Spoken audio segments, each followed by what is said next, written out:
সুপ্রিয় দর্শক শ্রোতা, আসসালামু আলাইকুম। নতুন একটি ভিডিওতে সবাইকে স্বাগতম। আজ জানাবো ধানের ক্ষেতে কীটনাশক ব্যবহার করতে হয়। তো পুরো ভিডিওটির সাথেই থাকুন, তাহলে বুঝতে পারবেন। আগাছানাশক ব্যবহারের প্রথমে প্রথমে পানি সেচ দিতে হবে। পানি সেচ দিতে হবে প্রথমে।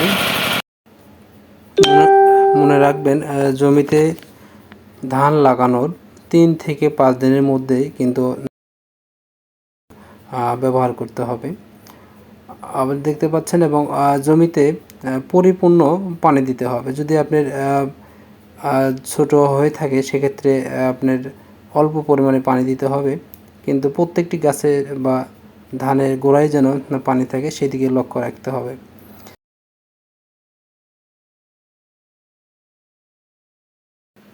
পুরো জমি ভালোভাবে পানি দেওয়ার পর আপনাকে ওষুধ, যেটা দেখাচ্ছে এটা হচ্ছে ফার্স্ট ক্লিন। আপনারা চাইলে ইউরিয়া এবং পটাশের সাথেও দিতে পারেন। অনেকেই কিন্তু জমিতে ছাই অথবা বালির সাথে মিশে দেয়। আমি মনে করব আপনারা ইউরিয়া সার অথবা পটাশের সাথে মিশিয়ে দিতে হবে। এটা কিন্তু পাউডার, যেটা দেখতে পাচ্ছেন এটা হচ্ছে পাউডার। দিলে অনেক ভালো কাজ করবে। এটা ভালোভাবে ইউরিয়া সারের সাথে মিক্স করে নেবেন। আমি কিন্তু একই সাথে দুইটি ওষুধ একসাথে মিক্সার করে দিচ্ছি, যাতে আগাছানাশকের ভালোভাবে কাজ করে।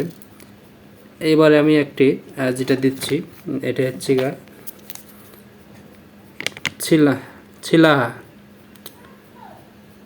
এটা হচ্ছে ছিলা ইনথেভা গ্রুপের একটি আগাছানাশক ওষুধ। এটা আমি মুখ খুলে নিচ্ছি। এগুলো ইনটেক অরিজিনাল ওষুধ। আপনারা সবসময় ভালো মানের ওষুধ কেনার চেষ্টা করবেন, যাতে আপনার ক্ষেতে ক্ষতিও না হয় এবং আগাছানাশক ভালোভাবে দেওয়া হয়। এই এখন আমি ঢেলে দিচ্ছি। ঢেলে দেওয়ার পর এখন আমি এগুলো মিক্সার করব। ইটের সাথে আপনি ভালোভাবে মিশিয়ে নেবেন, অর্থাৎ মিক্স করে নেবেন। ইটের সাথে যদি দলা থাকে, সেই ক্ষেত্রে কিন্তু আপনি ভাঙিয়ে হাত দিয়ে এই দলাগুলো ছোটো করে নেবেন। এখন দেওয়ার পালা। এখন আপনি সুন্দরভাবে জমি পানি দেওয়ার পরে আপনি কিন্তু ইউরিয়া সার একই তালে ছিটিয়ে দিবেন। পুরো জমি যেন সব জায়গাতেই ভালোভাবে পড়ে। লক্ষ্য রাখবেন আপনার পানি যেন ভেঁতেই শুকিয়ে যায়, পানি যেন কেটিয়ে বেহিরে অন্য কোথাও না যায়।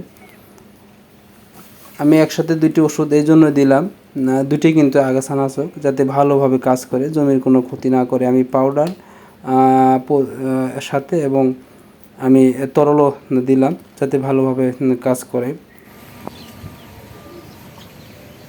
পুরো জমি ভালোভাবে দিবেন এবং চেষ্টা করবেন আপনি পানি যেন শুকানোর আগ পর্যন্ত একটু পানি ক্ষেতের বাইরে না যায়, অর্থাৎ বাইরে যেন পানি না যায়। পানি ভেঁতেই শুকিয়ে যাবে। 8 থেকে 10 দিনের মধ্যে কিন্তু আপনার ঘাসের যে বীজ অর্থাৎ এগুলো কিন্তু পচিয়ে যাবে, আর ঘাস সহ কিন্তু পচিয়ে যাবে।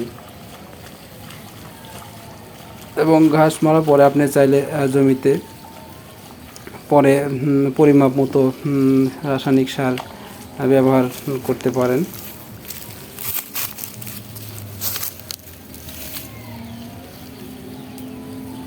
সবসময় পানি যেন 2-3 ইঞ্চি জমিতে ভিজিয়ে থাকে, তারপরে কিন্তু আপনারা সেখানে ঘাস মারা অর্থাৎ আগাছানাশক ওষুধ ব্যবহার করতে পারবেন।